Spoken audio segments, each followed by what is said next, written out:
And now with a preview of tonight's game and a look at what's happening at the ballpark, it's time for the Ameren, Illinois pregame show. Let's send it down to the field and check in with the veteran voice of the Chiefs, Nathan Baliva.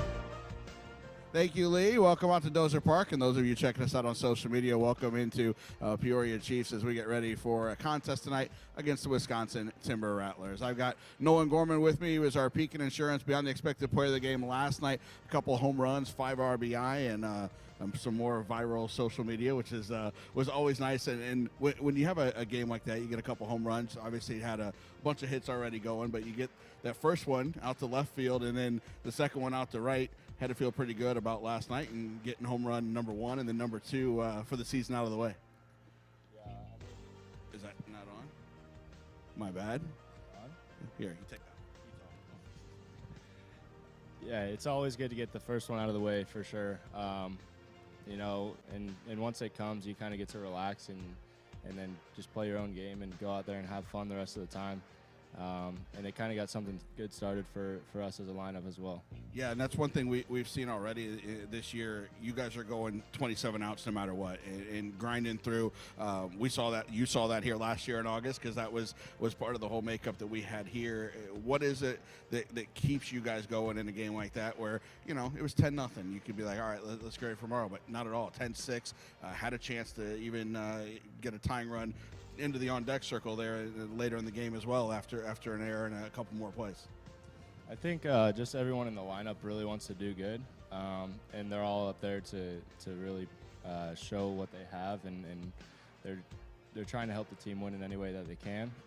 So really it's just our competitiveness throughout 1 through 9, and you know that it kind of shows. You know, just like yesterday, late in the game, is we're always in it for all 27 outs. You can tell a difference in your approach. I can tell a difference in your approach from when you were here in August for a month last year to now. What I know we talked about it on the podcast a little bit last week. What did you work on the most to change that approach that you learned from your first year of pro ball last season? I mean, I think I just talked to my dad a lot throughout the offseason. He's really smart with the game, and he just kind of lets me know kind of what I need to do each at-bat and how I need to prepare myself mentally going into each at-bat, and that's really the biggest key for me is just being mentally in every single pitch. I know they're always following and interacting with us on Facebook and whatnot, and Dad's birthday today. Yeah, happy birthday, Dad. There we go. Happy birthday. And you got to get him a hit. What do you got to do? No promises on birthdays? No promises. No, just good at bats. But, yeah. Just good at bats. Yep. There we go. Social media. When you get going on there, we post stuff like last night, and the Cardinals retweet it. Do you just shut your phone off? Like, what are the notifications like? Is that phone vibrating all night? You keeping your roommates up? Well, what's going on there? My notifications are off. There we go. Okay, yeah. That's got to be the smart way to go. When did you figure that out? After home run number 1 last year? Or? No, during high school, I turned them off senior year. Okay. And, yeah, just advice I got from the agent. probably good because I know at least on the Chiefs account it was buzzing all night. I can tell you that off of my phone. So for you, probably a good call. When you guys are getting out there on the road, you've been part of some of these road trips now in the Midwest League.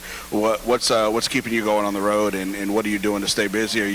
Are you a guy that's gonna, as we get to some of these towns, see what's going on around? You know, if we're close to a college campus or like close to Wisconsin, Lambeau Field, things like that. Are you gonna check all that stuff out? Are you a guy that hangs out in the hotel and watches movies and plays video games? What are you doing? I just like to relax. I mean, I'll probably find the nearest restaurant and go eat, try to find something good to eat, and I just like to relax in the hotel room until it's game time and we got to go to the field. What's the go-to? You got a favorite? That's tough. Pizza. Okay. Yeah, we got to get you out, and I know when we get to Appleton, you got to get to Milwaukee Burger. That's over there. That's a good call. So you got to find that, and when we get to South Bend, there's some pretty good places down there too. I'm ready. Right by campus. I'm ready. I've been around the league, so I can help you out with that a little bit. The infield, I talked to Brady about this a little bit yesterday. A lot of young guys, a lot of good strong arms on that infield. How do you learn from each other and kind of play off of each other with some different plays? You guys got the communication down and all that good stuff, but how are you kind of feeding off each other? It's a really good infield. We've got a ton of guys, a ton of speed. I think we got a lot of range in the infield, especially up the middle. And it's kind of good seeing plays being made all the time. And you said it, strong arms across the infield, and it really gets everyone just going. And one thing leads to another, and when it's positive, it's a good trend. You mentioned last week, and you learned a lot from Jose Oquendo in spring training, and big Cardinals fans are all about Oquendo, love him up and down, and miss him over there at third base, coaching at the major league level. But he's helping you guys now at the minor league. What did he help you with, and what did you learn from him down there in spring training? I learned a lot. I mean, we worked mostly on first step quickness, sort of just getting that first step down, and that's a big key at third base.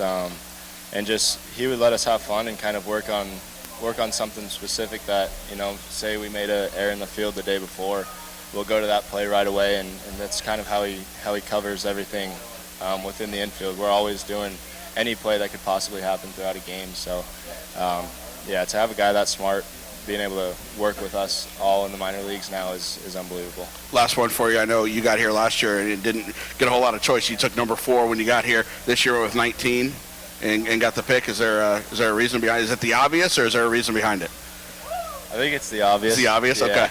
The pick number 19, you wear 19. All right. Just want to make sure for you say something wrong. So got it ready. Good luck out there tonight. Great job last night. Thanks for your time. Thank you. Appreciate All right, it. Nolan Gorman, our Pekin Insurance, beyond the expected player of the game from last night. 2 homers and 5 RBI, ready to go back out there at third base again this evening. The Cardinals organization from yesterday. Let's take a look at the scores. We'll get those on the video board here from yesterday throughout the organization. Cardinals got the win over the Dodgers last night. Couple of big hits late. Actually got one off of former Cardinal Joe Kelly with the hit from Jose Martinez last night after Marcelo Zuna homered as well. Cardinals and Dodgers tonight, 6:45. Dakota Hudson on the mound for the Cardinals. Palm Beach yesterday got the 3-0 win over Daytona. They beat the Tortugas, and they will be taking on Daytona again this evening. Ronnie Williams, back after the injury from last year, got the save yesterday, his first of the year. Memphis lost yesterday 14-3, a day game to Omaha. Today, for the first time in AAA, they play San Antonio, a new AAA team on the road down in Texas. And Springfield lost yesterday to Northwest Arkansas. They changed opponents today. They're at Tulsa. And Springfield facing Clayton Kershaw tonight in the rehab appearance with the Tulsa Drillers. So a lot of former Chiefs up there with Springfield, and they're going to get to face Clayton Kershaw in tonight's game as far as the rehab appearance goes. For the Chiefs here, game number 2 of the 4-game series against the Timber Rattlers. Tomorrow's a day game, our education day, our first education day of the year, with an 11:05 start. It's a CityLink Bang for Your Buck Wednesday as well. The $1 hot dogs, sodas, and ice cream sandwiches here tomorrow morning for the 11 a.m. We'll have a bunch of school kids out here, field trips throughout the day here at the ballpark tomorrow for the 11:05 start. And then a Thirsty Thursday presented by Brewers Distributing coming up on Thursday night. We'll have the $2 beers and sodas. We'll also have $3 brats and margaritas, $4 craft drafts, and $5 tickets for college students Thursday night at 6:35. So that'll do it for our pregame show today. Thanks for coming out to Dozer Park and support the Chiefs on this Tuesday evening.